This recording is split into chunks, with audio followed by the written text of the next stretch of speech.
Next topic है अव्यय या अविकारी शब्द। अब अव्यय या अविकारी शब्द, इसकी डेफिनेशन प्लस इसके दो भेद हमने PT3 में कर लिए, लेकिन फिर भी मैं एक बार दोबारा इसकी रिवीजन करवा रही हूँ।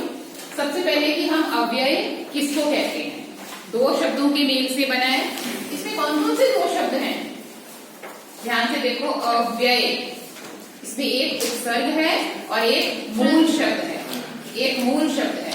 अव्यय में उपसर्ग क्या है, वेरी गुड। और अविकारी में अविकारी में भी है, अ प्लस विकारी, अ प्लस व्यय। इसका अव्यय का मतलब है जो खर्च नहीं हुआ है, जिसमें कोई भी बदलाव नहीं आया है, जो जैसा है वैसा ही पड़ा हुआ है, उस पर किसी भी बात का कोई प्रभाव नहीं पड़ा है। अब ये शब्द कौन से होते हैं, ये वो शब्द होते हैं जिन पर क्रिया का या हम कारक का, संज्ञा का, किसी का भी कोई प्रभाव नहीं पड़ता है। एक छोटे से एग्जांपल से इसको समझो। मैं ध्यानपूर्वक पढ़ रहा हूं। अब ये एक सेंटेंस है, इसमें हम कुछ चेंजेस ले आते हैं। अगर हम यहाँ पे इसका मैं सर्वनाम है, हमने इसको चेंज कर दिया। मैं की जगह पे हम लिख देते हैं किसी का नाम लिख देते हैं, मोनू। मोनू ध्यानपूर्वक पढ़ रहा है, कोई चेंज नहीं आया, लेकिन यहाँ पे मैं की जगह पे मोनू आ गया है। अब हम इसका लिंग चेंज कर देते हैं। लिंग चेंज का मतलब, मोनू पुल्लिंग है तो हम किसी स्त्री का नाम यहाँ पे लिख देते हैं, सीता। सीता ध्यानपूर्वक पढ़ रहा की जगह पे क्या आ जाएगा, रही है। अब हम इसको बहुवचन में कन्वर्ट कर देते हैं। हम ध्यानपूर्वक पढ़ रहे हैं। अब यहाँ पे रहे आ गया है, यहाँ पे है आ गया है, यहाँ पे हूं था, ये चेंज हो गया है, ये भी चेंज हो गया है, लेकिन ये जो ध्यानपूर्वक वर्ड है इसमें कोई परिवर्तन नहीं आया। चाहे एक वचन हो, चाहे बहुवचन हो, चाहे संज्ञा हो, सर्वनाम हो, कारक हो, किसी में भी कोई भी बदलाव आए, ये शब्द कभी भी नहीं चेंज होता। और ये शब्द क्या है, अव्यय। ये अव्यय है। ऐसे बहुत से शब्द होते हैं जो कभी चेंज नहीं होते, जिन पर किसी भी बात का कोई प्रभाव नहीं पड़ता। तो इसके लिए हमने ये जो अव्यय शब्द हैं, इनको हम 5 पार्ट्स में डिवाइड करते हैं। ये अव्यय 5 प्रकार के हैं। सबसे पहला क्रिया विशेषण, ये हम ऑलरेडी कर चुके हैं PT3 में। क्रिया विशेषण, क्रिया विशेषण में, क्रिया विशेषण वो शब्द होते हैं जो किसकी विशेषता बताते हैं, क्रिया की। अब यहाँ पे जो ये इसमें क्रिया है, पढ़ रहा हूं, ये क्रिया है। अब क्रिया की विशेषता कौन सा शब्द बता रहा है, ध्यानपूर्वक। मैं वहां गया, गया क्रिया है। क्रिया की विशेषता क्या बता रहा है कि कहाँ गया, वहां। तो ये वहां जो है ये क्रिया विशेषण है। ये हमने ऑलरेडी कर दिया था कि क्रिया विशेषण 4 प्रकार के होते हैं। सबसे पहला रीतिवाचक, स्थानवाचक, परिमाणवाचक। 4 हो गए। क्रिया कहाँ पे हुई, कैसे हुई, कब हुई, कितनी हुई, इसी के आधार पर क्रिया विशेषण को हमने 4 भागों में विभाजित किया था। ये हमने कर दिया था। इसके बाद अव्यय, और ये क्रिया विशेषण क्या है, ये अव्यय है, अविकारी शब्द है। जितने भी शब्द क्रिया विशेषण होंगे ऑब्वियसली वो क्या होंगे, अव्यय होंगे, क्योंकि उन शब्दों पर किसी भी संज्ञा सर्वनाम का कोई प्रभाव नहीं पड़ेगा, वो कभी भी चेंज नहीं होंगे। इसी में सेकंड हमने किया था संबंध बोधक।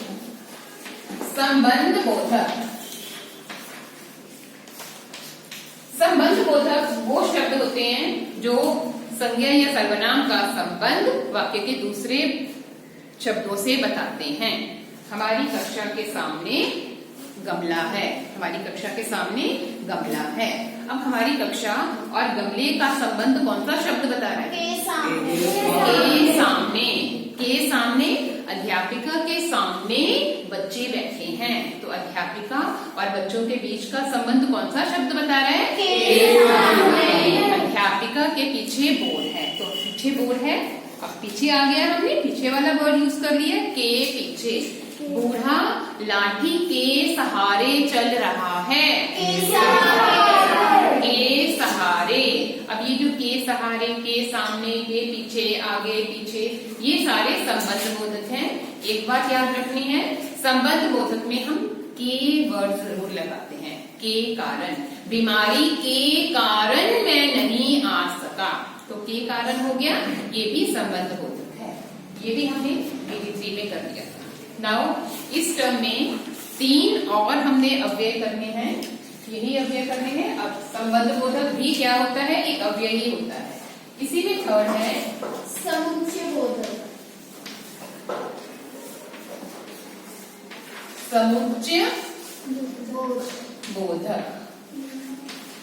समुच्चय बोधक को हम इंग्लिश में कंजंक्शन कहते हैं। अब ये समुच्चय बोधक क्या होते हैं? क्या होती है कंजंक्शन?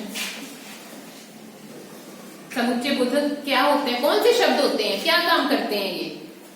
जो दो वाक्यों को आपस में जोड़ते हैं। हाँ, जो दो वाक्यों को या दो शब्दों को आपस में जोड़ते हैं। कौन से शब्द होते हैं ये?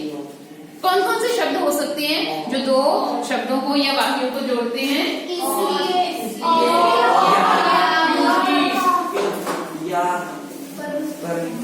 यस, इसमें शब्द आ जाएंगे और, इसलिए, इसलिए,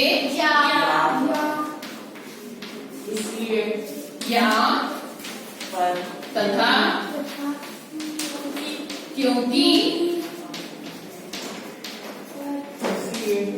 तो ये शब्द हैं जिनके द्वारा दो शब्दों को भी जोड़ा जा सकता है। राम और सीता वन को गए, और आ गया है इसमें, और शब्द ने राम और सीता दोनों को जोड़ा है, राम और सीता। तो ये जो और है ये क्या है? ये समुच्चय बोधक। समुच्चय बोधक वो शब्द होते हैं जो दो शब्दों या दो वाक्यों को आपस में जोड़ते हैं। मैं बीमार था इसलिए स्कूल नहीं आया। अब मैं बीमार था, ये एक वाक्य है। स्कूल नहीं आया दूसरा है। इन दोनों को हमने किस शब्द से जोड़ के एक बना दिया? इसलिए। तो जो शब्द दो शब्दों को या दो वाक्यों को आपस में जोड़ते हैं उन्हें हम समुच्चय बोधक कहते हैं। समुच्चय बोधक दो प्रकार के होते हैं, समानाधिकरण, व्यधिकरण। समानाधिकरण में वो समुच्चय बोधक शब्द आते हैं जो दो समान स्तर के वाक्यों को जोड़ते हैं। राम आया और श्याम चला गया, ये दोनों वाक्य समान सेम स्टेज के हैं, एक ही स्तर के हैं, और इसमें और शब्द ने इन दोनों को जोड़ दिया है। अब दूसरा देखो, मैं बीमार था, मैं बाजार गया क्योंकि मुझे जूते खरीदने थे, क्योंकि मुझे सामान खरीदना था। यहाँ पे भी दो वाक्य ही हैं, लेकिन इसमें एक वाक्य प्रधान है और दूसरा आश्रित। मैं बाजार गया प्रधान है, इसके लिए दूसरा वाक्य हो जाएगा मुझे जूते खरीदने थे। इन दोनों को किस शब्द ने जोड़ा है? क्योंकि। और ये क्योंकि क्या है? समुच्चय बोधक। कौन सा समुच्चय बोधक? व्यधिकरण।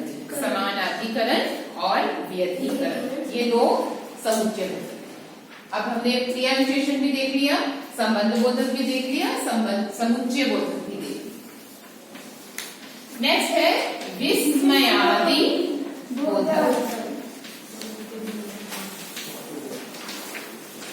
विस्मयादि बोधक हमारे मन के भावों को जिन शब्दों के द्वारा हम प्रकट करते हैं, अपने मन के भाव, जो भी, चाहे वो गुस्से का भाव हो, तुम वहां क्या कर रहे हो, इसमें गुस्सा आ गया ना, तो इससे पहले अगर हमें किसी को गुस्से से कुछ कहना है तो हम कुछ शब्दों का प्रयोग करते हैं, कुछ शब्दों के द्वारा ही उन्हीं में हम अपने मन के भावों को प्रकट कर देते हैं, उन्हीं शब्दों से।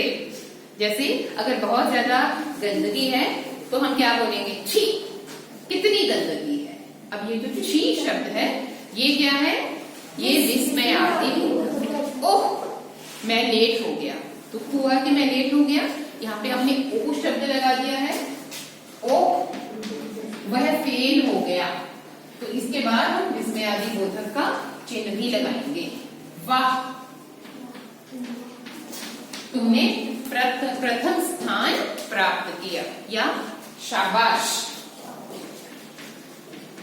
शाबाश भी शब्द हम लगा सकते हैं, ये शाबाश भी विस्मयादि बोधक है। और ऐसे कौन से शब्द हो सकते हैं, या हमारे मन के भाव हो सकते हैं। हर्ष सूचक, हम खुशी प्रकट करते हैं, हर्ष के लिए हम कौन कौन से शब्द लगा सकते हैं, आहा, आह ये शब्द लगा सकते हैं। वाह ये भी खुशी वाला ही है। कई बार और दुख के लिए, कोई मन के दुख के भाव प्रकट करने हैं तो ओह ही हम लगाते हैं। उसके बाद विस्मयादि बोधक चिन्ह लगाते हैं, उसके बाद उस बात को लिखते हैं। और जो शब्द हम प्रयोग में लाते हैं अपने मन के भावों को प्रकट करने के लिए, उन्हें हम विस्मयादि सूचक कहते हैं। अब ये कौन कौन से होते हैं विस्मयादि बोधक सूचक, एक बार ये देख लीजिए। पहला है हर्ष बोधक, हर्ष का मतलब है खुशी, खुशी के लिए वाह, आहा, ओहो, ओहो, ये भी कई बार खुशी का प्रतीक ही होता है। विस्मयादि बोधक, हमें कोई बातें सुनकर बहुत विस्मय होता है, बहुत आश्चर्य होता है, तो हम क्या करेंगे, अरे तुम अब तक गए नहीं, तो अरे शब्द हमने लगा दिया, ये विस्मयादि बोधक है। किसी को आशीर्वाद देने के लिए जिन शब्दों का प्रयोग करते हैं हम, जियो सदा खुश रहो, तो आशीर्वाद देने के लिए भी हम विस्मयादि बोधक शब्दों का प्रयोग करते हैं। शोक के लिए, दुख हो गया, किसी शोक है, हे राम, इसके बाद विस्मयादि बोधक। घृणा बोधक, छी कितनी गंदगी है, थू कितनी बदबू आ रही है, ये शब्द है। और कई बार चेतावनी देने के लिए भी हम कहते हैं ना, सावधान आगे खाई है, लिखा होता है ना जब हम जाते हैं तो सावधान आगे खाई है, वो हमें पहले से ही चेतावनी देने की कोशिश करते हैं कि सावधान हो जाओ, आगे खाई है। अब हमने विस्मयादि बोधक भी डिस्कस कर लिया है। नेक्स्ट है निपात। निपात ऐसे शब्द होते हैं जिन पर खास जोर दिया जाता है। खास जोर कैसे दिया जाएगा, जब हम अपनी बात को कहने के लिए किसी शब्द पर, किसी भी शब्द पर ज्यादा स्ट्रेस देते हैं। बाजार जाना है, अगर किसी ने, अगर मैंने ही जाना है तो मैं क्या बोलूंगी, मैंने भी बाजार जाना है, मुझे भी बाजार जाना है। और अगर सिर्फ मुझे ही जाना है तो मैं क्या बोलूंगी, मुझे ही बाजार जाना है। तो ये जो शब्द है ही, भी, मात्र 2 रुपए, मात्र का मतलब केवल, सिर्फ 2 रुपए, तो हम सिर्फ शब्द पर ज्यादा जोर दे रहे हैं। जो शब्द किसी शब्द से पहले लगकर उस शब्द पर ज्यादा जोर डालते हैं, उन्हें हम निपात कहते हैं। ये ही, भी, मात्र इस प्रकार के शब्द होते हैं, और ये भी कभी भी अपना रूप नहीं बदलते। इनको भी हम क्या कहते हैं, अविकारी शब्द। तो ये अविकारी शब्द के 5 भेद थे। क्रिया विशेषण जिसके 4 भेद थे, रीतिवाचक, कालवाचक, स्थानवाचक और परिमाणवाचक।